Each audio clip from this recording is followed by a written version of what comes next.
Little Alabama Gardener, and this video is about growing kidney beans all the way from seed to canning.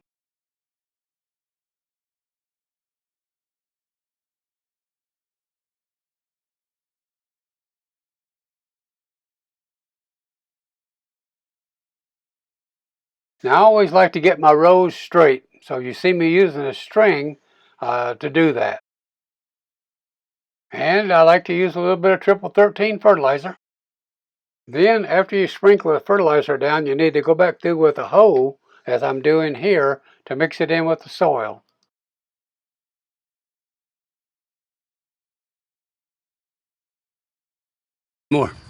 We got 4 beans here, okay? And when we're planting like this, we sing a little song. We say, one for the squirrel and one for the crow, one to rot and one to grow.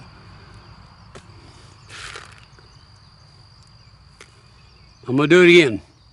One for the squirrel and one for the crow, one to rot and one to grow. Put it about 10 inches apart. One for the squirrel and one for the crow, one to rot and one to grow. All right, now let's get on down this row here. This is a 60-foot row, and as I am bent over the way I am for that long, sure does make my back tired.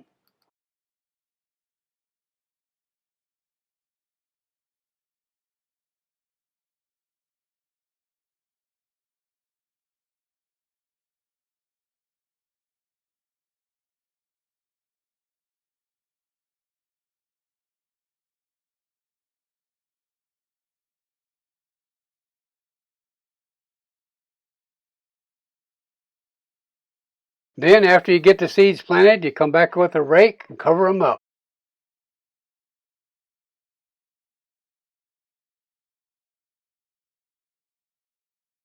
Not only are your plants growing, but the grass and weeds are growing too. So you got to get the weeds out, get the grass out.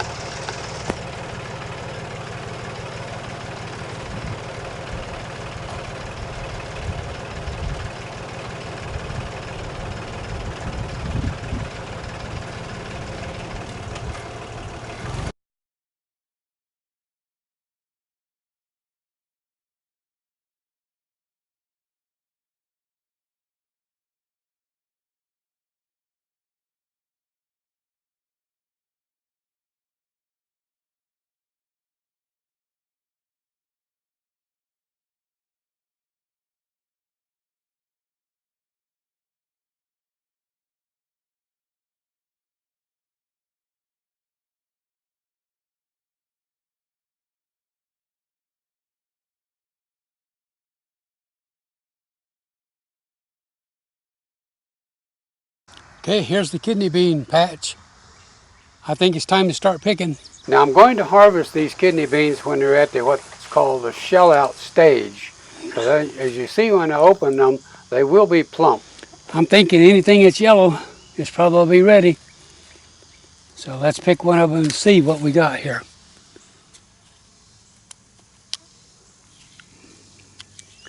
Yep, looking good.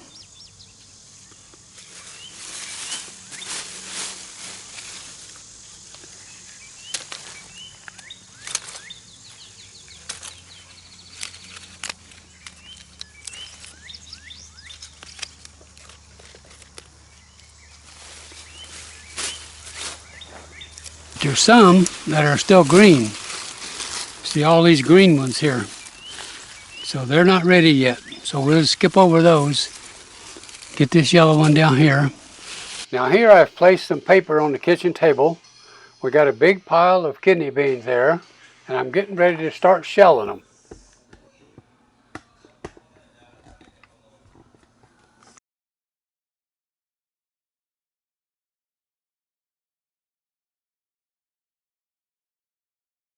Now there's no need to fight with the kidney bean. All you got to do is twist it, as you see me doing here, and it'll pop right open.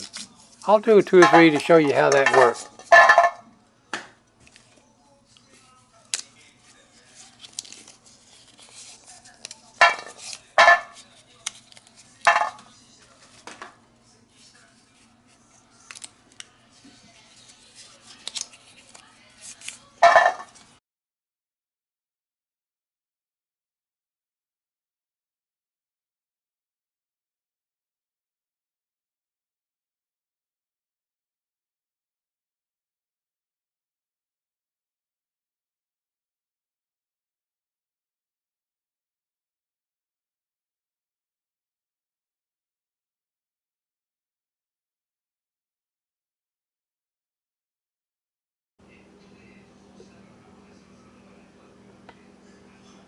So it looks like we got about 10 pounds of beans. This bag is 4 3/4. This bag over here was 5 1/4. 10 pounds of kidney beans ready to can.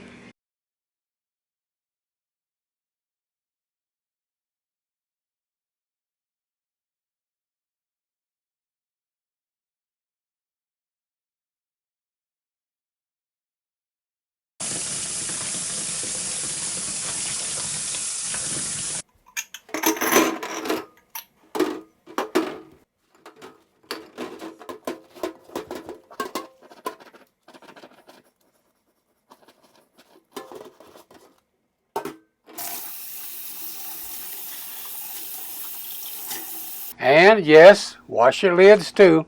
I'm on a can about 20 pints, so obviously I'm going to need 20 lids.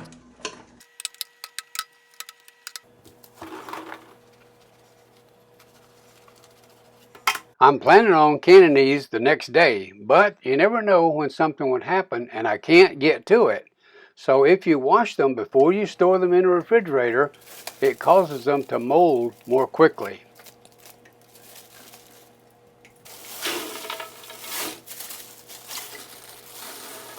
The beans themselves are not actually dirty, but when you're shelling them, you wind up getting little bits of leaf and other trash into the pan, and so it's always a good idea to wash them. And I wash mine 3 times.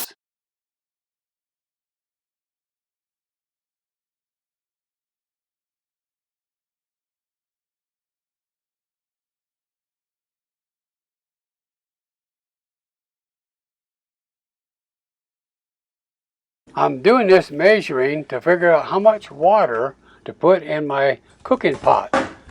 You want to be sure you have enough water to fill each of the jars once they're full of beans. So the only way to do it is kind of get an idea by measuring it. So first I'm filling the jar with uncooked beans to about the level that I'm going to fill it with cooked beans.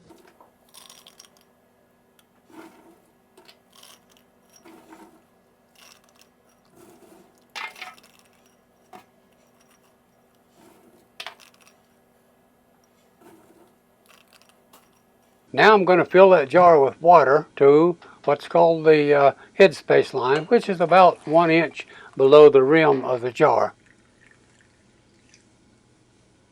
Now, if I measure how much water it took to fill up my jar, I can tell about how many cups of water I'm going to need for the total of 20 jars.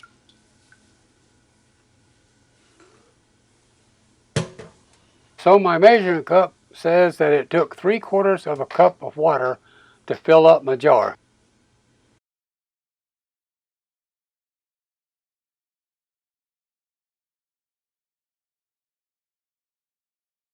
So I'm going to do 20 pints, but I'm going to add water here to a little bit of extra. Actually, I'm going to go 20 cups of water. Now bring your water to a boil before you add the bean. Once the water is boiling, dump all your beans in there.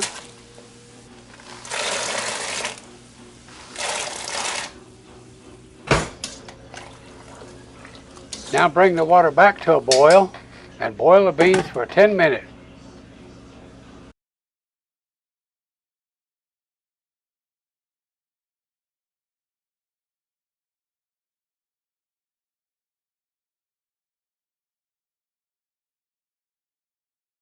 Now if some of you have this same kind of pressure canner, you may think it only holds 9 pints in the bottom and 9 in the top.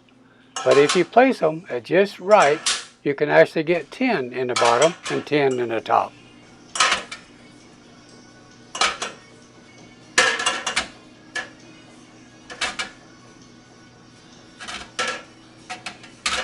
So here you see me now. I've got 8 jars around the outer rim, and I've got to have put 1 jar in the middle. And then when I try to put another jar in the middle to make it 10, it simply will not fit.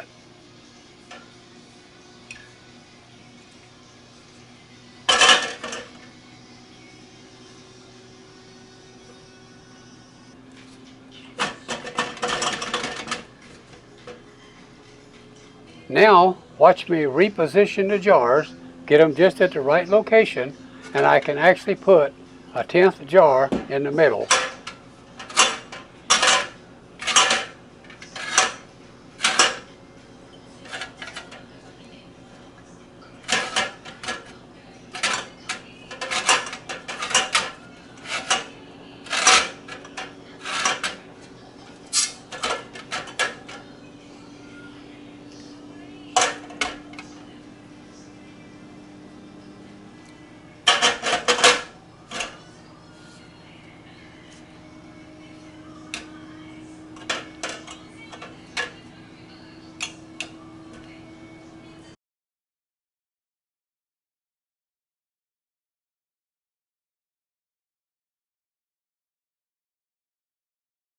Now I often get the question of how much water should be in the bottom of the canner. And I have seen videos where people would cover the jars with water. And that is definitely not what you should do. So that's what I'm going to show you right here about how to gauge the amount of water in the bottom of the canner. So you see, as I lift this jar out, that I have water up the side of the jar, maybe 3/4 of an inch, possibly an inch, but that's going to be enough water to do all we need to do.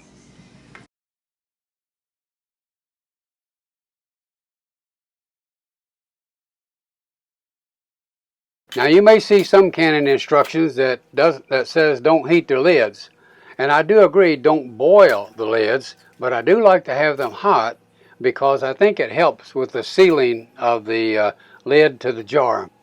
And although you'll see people do it, there's no reason or need to heat the rings.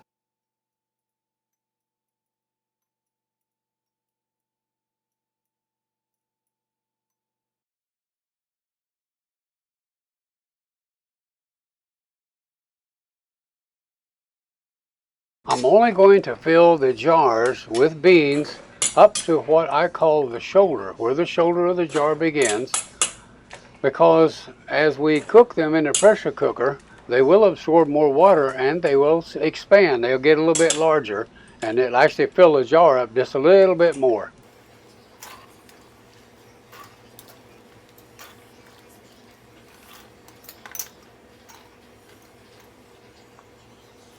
Now we're ready to fill the jars with the hot liquid. You could use clear boiling water if you wanted to, but I think you get a lot of flavor if you add this liquid from where you cook the beans. I'm going to add liquid up to what's called the head space line, and for these beans it's going to be about 1 inch below the rim. Now you want to wipe the rim of the jar with a cloth, or in this case I'm using paper towel. Any particles of salt or anything else left on the rim can cause your lid not to seal. I frequently get questions about how tight to tighten the ring. And the way I do it is I turn it until I feel resistance, and then I give it just another little snug.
If you double stack jars in your pressure canner, as you see me doing here, you must not position a jar where it interferes with that safety lock where I have the red circle. Double stacking the jars, as you see me doing here, is proof that it is the steam that does your canning and not hot water. To make sure that that safety lock that I'm pointing to is going to work, I'm going to take a sharp point of a knife and actually see if I can lift it. If I can lift it easily, then I know it's not blocked.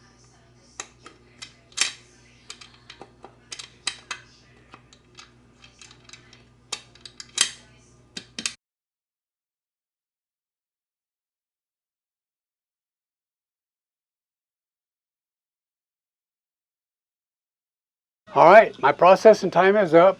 I've let the pressure cooker cool down. The gauge is at 0. Safety lock is down. And there's a little safety on the back is down. And I'm ready to remove the weight. So there's no steam coming out, and that's good. And carefully remove the lid.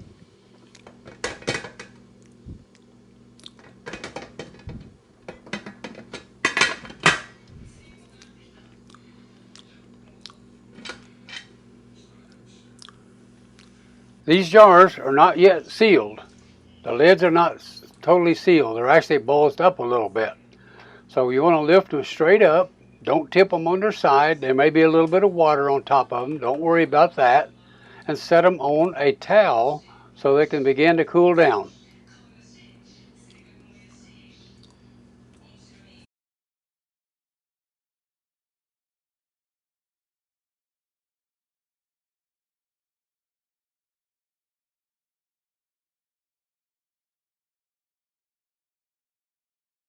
In videos, I see people lifting the jar up by just having their jar lifter on the ring itself. And that is a good way to drop and probably break a hot jar of food. You need to get that jar lifter down below the threads and then on the neck of the jar so that you can lift it up safely.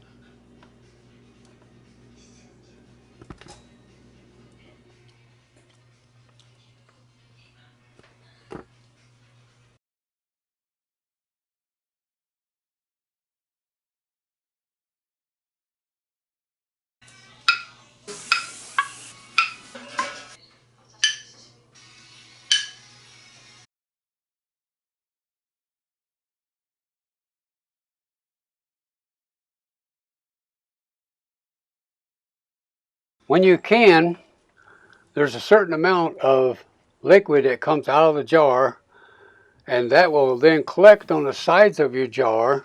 And when you put them into storage, then that will cause mold to grow. It doesn't get inside your jar, but obviously it doesn't look good. So the best thing to do is wash them with some warm soapy water, as you see me doing here, and let them dry before you store them.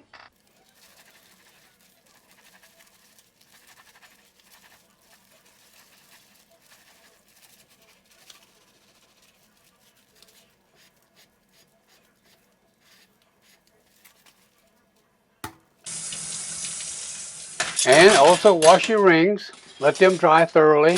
I usually store mine in a gallon Ziploc bag for use the next time.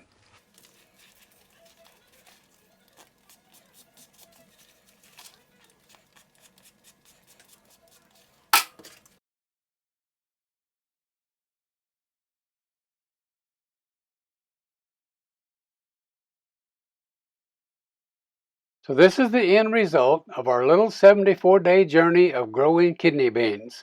This was only the first pick. There will be other picks and more canning jars.